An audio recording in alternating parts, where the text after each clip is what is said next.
Vamos começar então a unidade 3, parte 1, que é o regime de juros compostos do curso de matemática financeira. Quando nós avaliamos esse curso, quando nós discutimos o regime de juros composto, nós temos algumas opções e alguns objetivos que precisam ser abordados nessa unidade. Entre eles, a modelagem matemática do regime de capitalização composta, um pouco de identificar taxas e juros nominais efetivos e conhecer um pouco da modelagem básica dos descontos, certo? É por aí que nós vamos continuar o nosso trabalho. Bem, para poder avaliar, nós vamos então fazer um resumo ou uma observação com relação a esse probleminha aqui, para a gente poder entender o que está acontecendo. O que nós temos na prática? Vamos pensar que no dia 1º de março de um determinado ano, a prefeitura de uma determinada cidade toma um empréstimo com o valor de 100 unidades monetárias, a uma taxa, então pegou 100 unidades monetárias, a uma taxa de 10% ao ano, para ser pago integralmente, de uma só vez, em 5 anos, ao final da operação, em regime de juro composto. Quais os valores de juros e saldos devedores envolvidos nessa operação? Pessoal, para a gente entender, a gente vai tratar cada período de juro composto, ou seja, são 5 anos, e nós temos uma variação, uma taxa anual, nós vamos tratar cada ano como uma condição de juros simples. No entanto, o capital que nós vamos inserir no período seguinte, ele vai ser sempre o montante resultante do período anterior. O que eu estou querendo dizer com isso? Então vamos lá, vamos pensar que o capital inicial do todo o período seja 100. Então no primeiro período nós temos o capital, que é 100, certo? E nós vamos calcular os juros. Depois que nós calcularmos os juros, nós temos o saldo final do período. Então nós temos lá 100 vezes a taxa de juros, 0,10 ou 10, e aí nós vamos ter o saldo de juros no final, o saldo no final do período. Preste atenção que esse valor, ele passa a ser o capital inicial para o próximo período. Por isso que a gente chama de juros sobre juros, né? Por isso que é comum falar juros, ou juro composto ser juros sobre juros. E aí a operação começa a ser a mesma para os outros períodos. Então nós passamos lá a calcular o capital ou calcular os juros em cima desse novo capital, chegando sobre o novo saldo final do período, certo? E assim sucessivamente. Assim nós vamos fazendo todo o processo até chegar no final do período. Ou seja, no quinto ano, no quinto período, o que nós vamos pegar? Nós vamos pegar o saldo que nós tínhamos lá no quarto período e aí sobre ele calcular os juros e o saldo final, certo? Esse é o processo. Então, na verdade, no juro composto nós temos o quê? Nós temos o juro calculado sobre o saldo do período anterior com a taxa de juros I. O que é constante nesse processo? A taxa de juros, certo? No entanto, o saldo ele é atualizado para o período K e os juros também atualizado para o período K, tá ok? E o que nós temos como fórmulas básicas para isso? As fórmulas básicas para esse processo são a capitalização de valores financeiros em regime de juro composto, isto é, o crescimento dos valores, os descontos, né? Nós vamos mexer depois um pouquinho com descontos, valores financeiros futuros, ou seja, como que vamos diminuir os valores com relação a isso, que é nada mais, nada menos do que trazer o valor para trazer o que nós tínhamos como valor futuro, para valor presente, certo? E aí a gente sabe o que então? Isso pode ser encontrado em vários vídeos, em vários livros, em uma bibliografia bem extensa. Como é que se constrói o processo, que é, na verdade, o montante, né, para nós agora. O montante para nós agora é dado por capital vezes 1 mais I, que é taxa, isso aqui é taxa, certo? E tudo isso elevado em N, que é período. Isso aqui para nós é período, tá ok? Então nós temos que respeitar essas situações aí, tá legal? E é óbvio que depois você trabalha com valor presente, que para nós vai ser capital agora, e montante, certo? Como é que nós saímos daqui para cá? Como é que nós saímos daqui para cá? Pessoal, basta fazer operações matemáticas simples, certo? Ou seja, se eu estou multiplicando aqui, né, na matemática costuma falar, bem, você pode dividir pelos dois lados, ou na prática nós vamos ter que montante sobre 1 mais I elevado a N é igual ao nosso capital. Invertendo tudo isso, a gente chega que capital é igual a montante dividido por 1 mais I. Vamos lembrar que nós temos, é muito comum em matemática financeira, por conta de usar HP12C, usar calculadoras, a ideia de que montante para nós é valor futuro,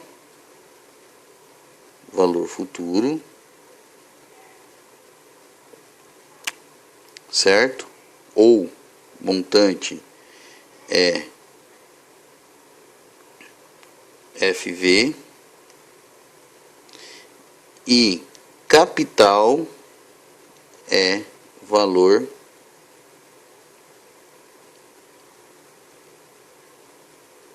presente, tá? Capital, valor presente, ou PV, certo? Isso é muito comum e utilizado também nas bibliografias. E aí o que nós temos na prática com relação a tudo isso? O que é?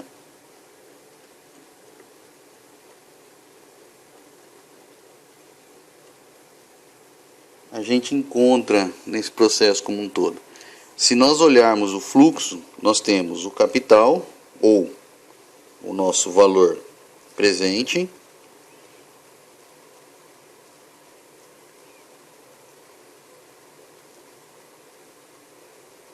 e o montante, ou nosso valor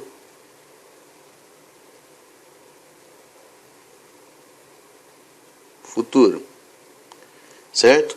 A partir daí, o que a gente faz? A gente tem como levar de um valor para outro, ou levar o quanto vale realmente o dinheiro em um período ou outro, considerando os nossos períodos aqui, usando a relação de capital e montante, ou de valor presente e valor futuro, usando um elemento que a gente chama de fator de valor presente ou fator de valor futuro. É muito comum aparecer esses elementos aqui, ó. Fator de valor futuro, ou seja, quando eu quero calcular o montante, eu vou multiplicar o capital ou o valor presente pelo fator de valor futuro.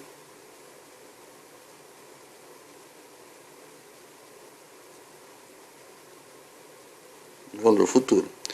E quando eu quero voltar do valor futuro para o valor presente, eu quero, aqui eu saí do capital, do valor presente e fui para o valor futuro, certo? Agora eu quero voltar, eu estou no valor futuro, eu quero voltar para o valor presente, para o capital. Então, para isso, eu vou usar um outro fator que ele chama de fator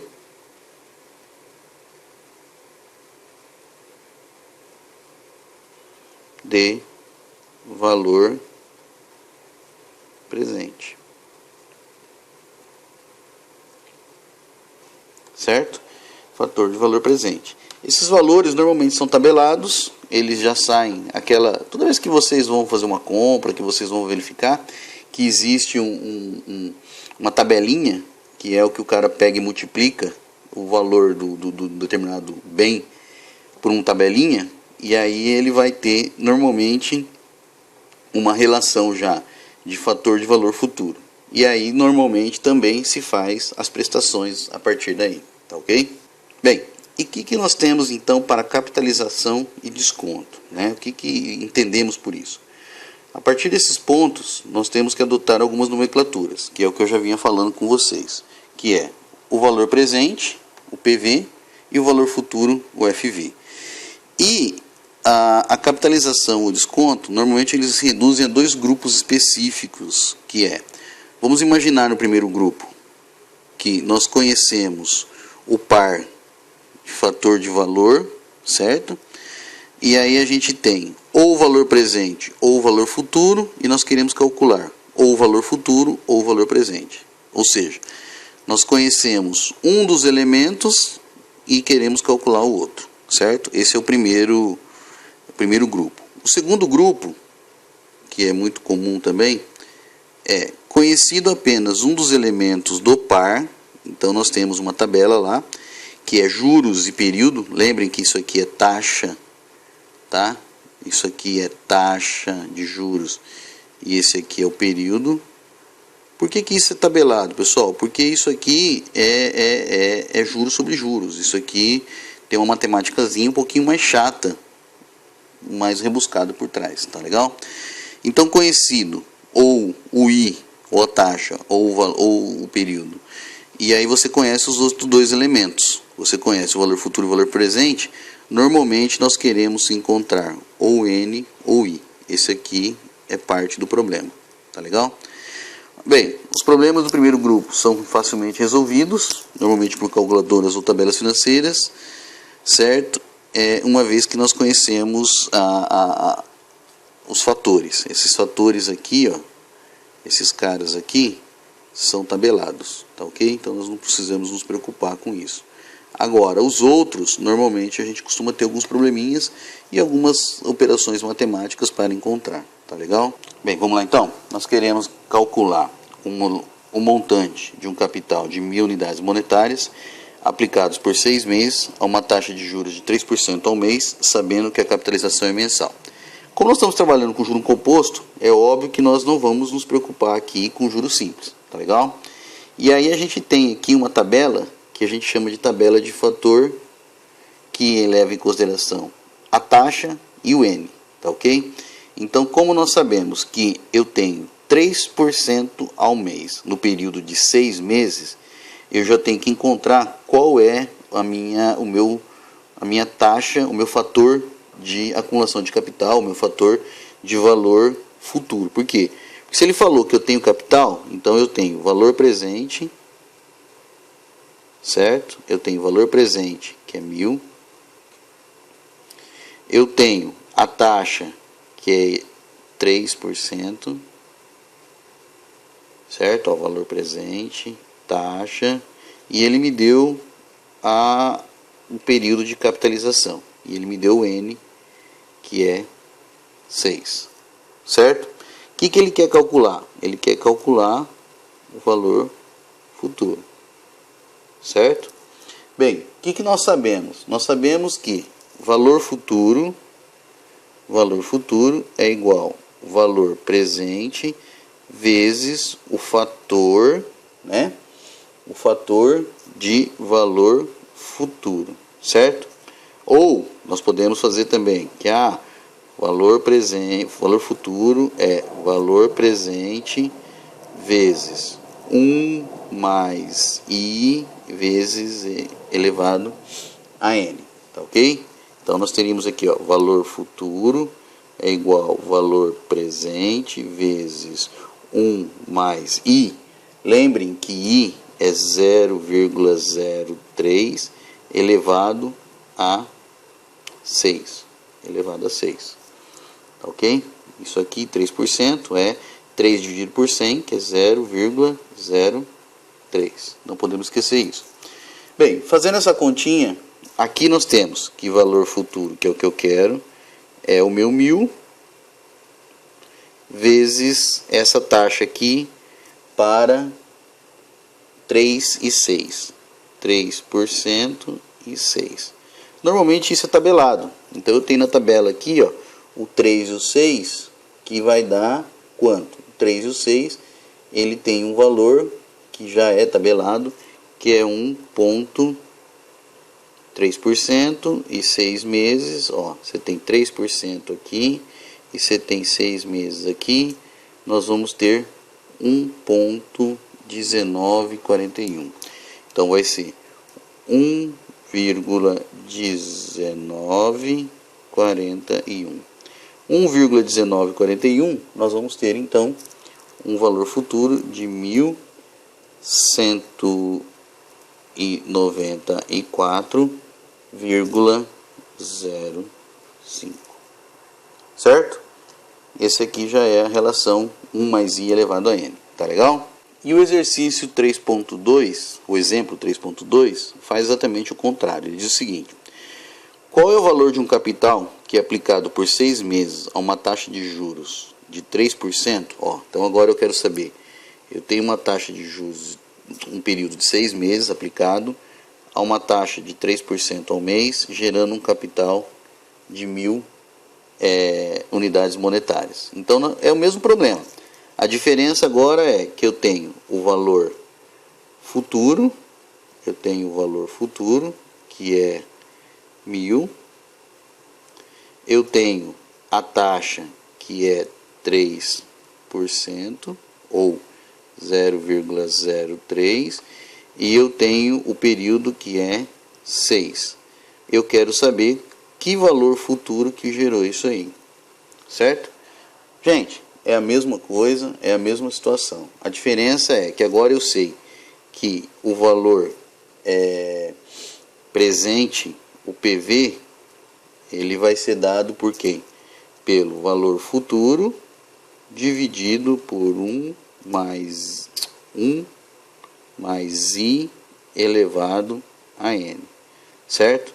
Bem, se eu quiser usar as minhas relações de tabela, então eu sei que o PV é igual a valor futuro vezes a minha fator de valor presente, certo? Para a dupla 3% e 6 meses.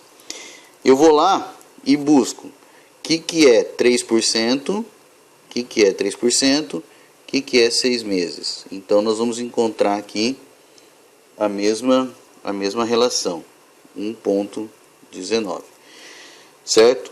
A diferença é que nessa tabela aqui eu não vou utilizar essa relação aqui, eu vou substituir aqui, ó. Lembrem que aqui eu tenho sempre essa relação de valor, então eu sei que isso vai me dar o valor presente, que é o que eu quero, o valor presente, que é 1.000, o valor futuro, dividido por essa relação. Essa relação continua sendo 1,1941. E aí nós chegamos então que eu tenho um valor presente da ordem de R$837 ou unidades monetárias e 50. O que isso quer dizer? Quer dizer que eu apliquei 837 unidades monetárias e cheguei no valor de 1.000. Tá ok? Bem, isso é o final dessa primeira parte. Na próxima a gente continua com as atividades da unidade. Tá ok? Muito obrigado e até a próxima.